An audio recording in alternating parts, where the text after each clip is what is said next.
မမကန်နဲ့တရားဆိုတာဒီကနေ့ခေတ်မှာအများကြီးပဲရှိတယ်နော်လမ်းလွဲသွားစေတတ်တဲ့ဟာတွေရှိ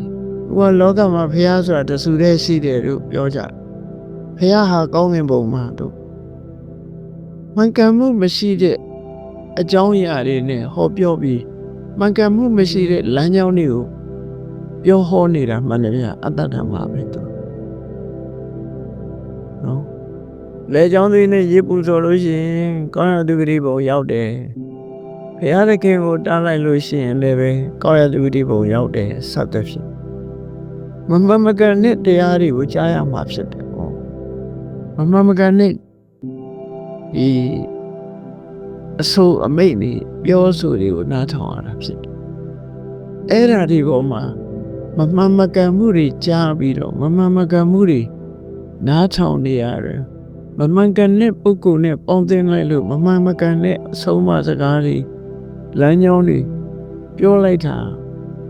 ကြားလိုက်ရပြီဆိုရင်လမ်းကြောင်းကြီးကလွဲထွက်သွားပြီသူဟုတ်ပြီအတ္တဓမ္မသဝနာဆိုတဲ့မကန်တဲ့သူတော်မဟုတ်သူရောမာတို့ရဲ့တရားစကားကိုကြားနာလိုက်ရပြီဆိုဘာဖြစ်လာတော့ဆိုအတ္တတိယပြိပူရိတိကံကံရဲ့အကျိုးဆိုတာမရှိပါဘူးတမလောလောကဆိုတာမရှိပါဘူးဟောယုံကြည်မှုတွေကင်းမဲ့လားယုံကြည်မှုတွေကင်းမဲ့လားအဲ့လိုယုံကြည်မှုကင်းမဲ့သွားတဲ့အကုသိုလ်တရားတွေဖြစ်ပေါ်လာအတ္တရိယဆိုတာတတ္တဟာဆိုတာကတကယ်စစ်မှန်တဲ့အမှန်တရားကိုသိတဲ့ပုဂ္ဂိုလ်မြတ်ရဲ့အသိဉာဏ်ကိုယုံကြည်တာတရာကံတရားရှိတယ်ကုသိုလ်ကံဆိုတာရှိတယ်အကုသိုလ်ကံဆိုတာရှိတယ်ကုသိုလ်ကံအကုသိုလ်ကံရဲ့အကျိုးဆိုတာရှိတယ်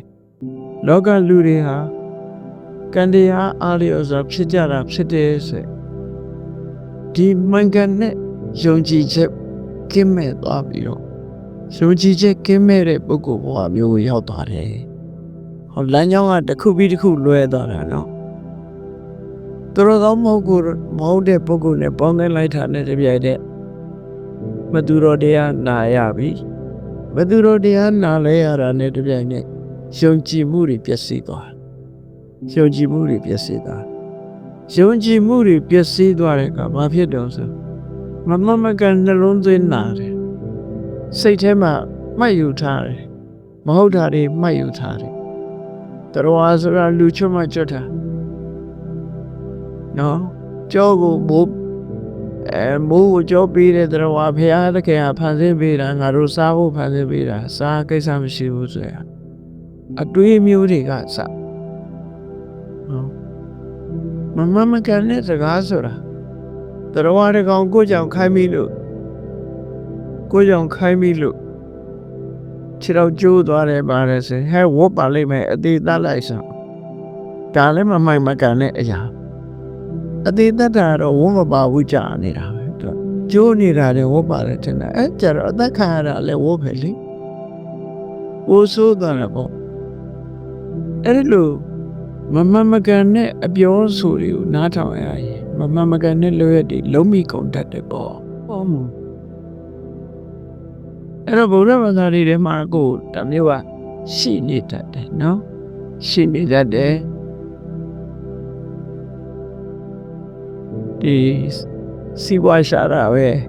အရေးကြီးတယ်လို့ပြောတဲ့လူကပြောသေးတယ်ဒီဘဝတော့မရှာရဘူးလို့ပြောတဲ့ပုဂ္ဂိုလ်ပြောလွမ်းလို့ညှက်ထားလဲငရဲကြီးတယ်လို့ပြောတဲ့လူကရှိတယ်ကျဲဥစားတာကြတော့ကောင်းတယ်ပြောလိမ့်စားပြန်တကယ်ကတော့ကျဲဥစားတာတော့ပြစ်ရှိတာမှန်တယ်လွမ်းလို့ညှက်ထားတော့ပြစ်မရှိပါဘူးသို့တော့လွမ်းလို့ညှက်တဲ့ပုဂ္ဂိုလ်ဟာဒီတခါနိုးညှက်တဲ့လူမရှိပါဘူးအယောင်းဝယ်သမားတွေဆိုတော့နိုးညင်တော့နွားကလေးအတွက်တော့ခြံညင်ရတယ်လို့ဒီလောက်ပဲချတာကျင်နာတရားထားရင်ကိုကြီးမယူနဲ့ပေါ့အဲ့တော့ဆိုလိုတာကဒီမကန်ပြောဆိုတဲ့စကားတွေဟာလောကမှာအမတ္တမများလွန်များတယ်အဲ့ဒါတွေကို ကြားနာရတဲ့အခါကျတော့မမမကန်စိတ်တွေထဲမှာမမမကန်မှတ်ယူနှလုံးသွင်းမှုတွေကိုအာယောနိသောမနတိကာရလို့ခေါ်တယ်မသိမတဲ့နှလုံးသွင်းခြင်းနဲ့ဟုတ်အဲ့ဒီမသိမတဲ့နှလုံးသွင်းခြင်းတွေဖြစ်ပေါ်လာရင်ဘာဖြစ်လာတော့ဆိုရင်တတိကင်းမဲ့မှုအသိပညာကင်းမဲ့မှုဆိုတာဆက်လိုက်ဖြစ်လာနှလုံးသွင်းမှလိုက်တာနဲ့အမှန်တရားပေါ်မှာတတိရှိခြင်းအမှန်တရားကိုသိခြင်းဆိုတဲ့အသိပညာ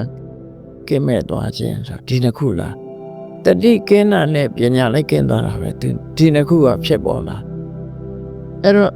တတိတရားကင်းမဲ့ခြင်းနဲ့အသိဉာဏ်ကင်းမဲ့ခြင်းဘဝရောက်သွား